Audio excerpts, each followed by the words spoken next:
American industrialist John D. Rockefeller was born July 8, 1839, in Richford, New York.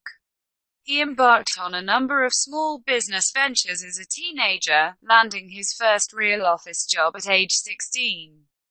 In 1855, at age 16, he found work as an office clerk at a Cleveland commission firm that bought, sold, and shipped grain, coal, and other commodities. He considered September 26, the day he started the position and entered the business world, so significant that as an adult he commemorated this job day with an annual celebration. Rockefeller became an assistant bookkeeper at age 16. He enjoyed the job and tried to learn all he could about the business. John soon decided that he knew enough to start his own business. In 1859, he started a produce business with his friend Morris Clark. With John's sharp eye for numbers and making a profit, the business was a success in the first year. He went into several business partnerships beginning at age 20. By the age of 20, Rockefeller, at the close of the company's first year in business, it had grossed $450,000. In 1863, Rockefeller decided to enter a new business. Back then, oil was used in lamps to light up rooms at night. The main type of oil was whale oil. However, whales were getting over-hunted and whale oil was getting more and more expensive to get. Rockefeller decided to invest in a new type of fuel for lamps called kerosene. Kerosene was made in a refinery from oil that was drilled out of the earth. Rockefeller and Clark started their own oil refinery business. In 1859, Rockefeller and a partner established their own commission firm. That same year, America's first oil well was drilled in Titusville, Pennsylvania. In 1863, Rockefeller and several partners entered the booming new oil industry by investing in a Cleveland refinery. He built his first oil refinery near Cleveland in 1863. Rockefeller founded the Standard Oil Company in 1870. In 1865, Rockefeller bought out Clark for $72,500 and formed an oil company called Rockefeller and Andrews. Rockefeller used his business expertise to grow his oil business and to keep it making money. He controlled costs and reinvested the money he made back into his business. He soon had the largest oil refinery business in Cleveland and one of the biggest in the United States. In 1865, Rockefeller borrowed money to buy out some of his partners and take control of the refinery, which had become the largest in Cleveland. Over the next few years, he acquired new partners and expanded his business interests in the growing oil industry. At the time, kerosene, derived from petroleum and used in lamps, was becoming an economic staple. Rockefeller formed another company called Standard Oil in 1870.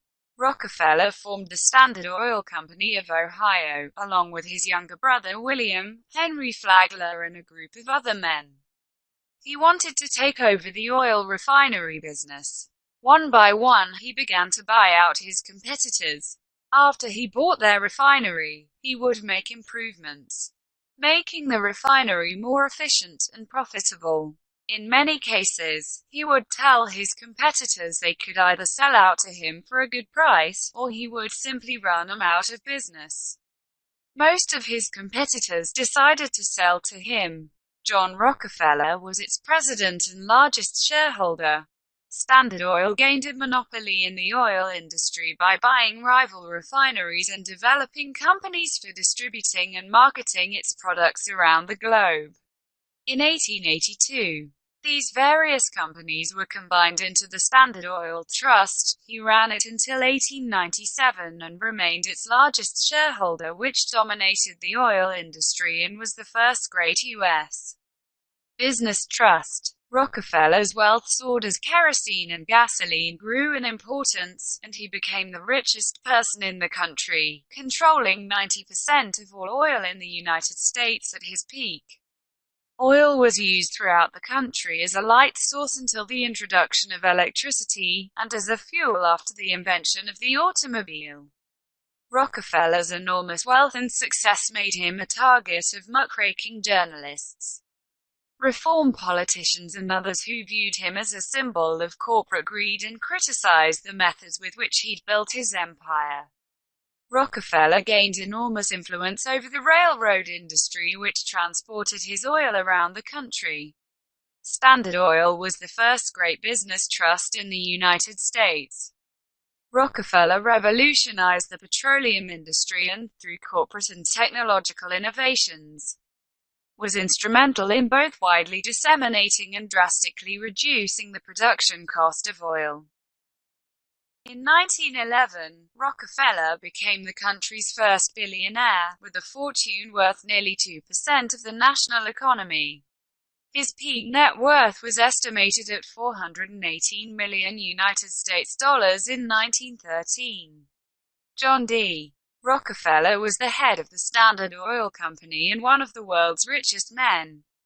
He used his fortune to fund ongoing philanthropic causes.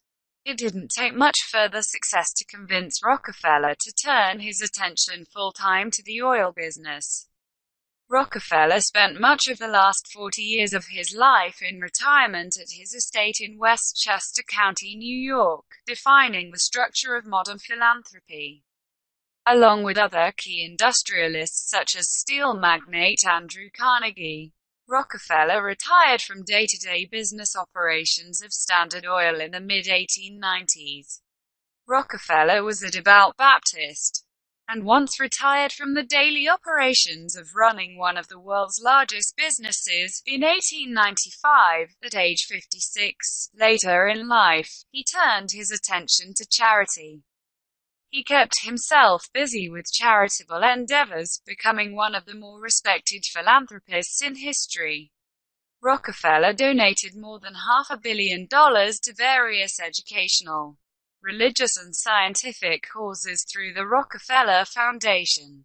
Among his activities, he funded the establishment of the University of Chicago and the Rockefeller Institute for Medical Research. He made possible the founding of the University of Chicago, which was made in 1892, and endowed major philanthropic institutions. His money helped pay for the creation of the University of Chicago, to which he gave more than $80 million before his death. Rockefeller was also the founder of the University of Chicago and Rockefeller University, and funded the establishment of Central Philippine University in the Philippines. He was a devout Northern Baptist and supported many church-based institutions. In his personal life, Rockefeller was devoutly religious, a temperance advocate and an avid golfer. His goal was to reach the age of 100, however, he died at 97 on May 23, 1937. He adhered to total abstinence from alcohol and tobacco throughout his life. For advice, he relied closely on his wife Laura Spellman Rockefeller, with whom he had 5 children. He was a faithful congregant of the Erie Street Baptist Mission Church, taught Sunday school, and served as a trustee, clerk, and occasional janitor. Religion was a guiding force throughout his life, and he believed it to be the source of his success. Rockefeller was also considered a supporter of capitalism based on a perspective of social Darwinism.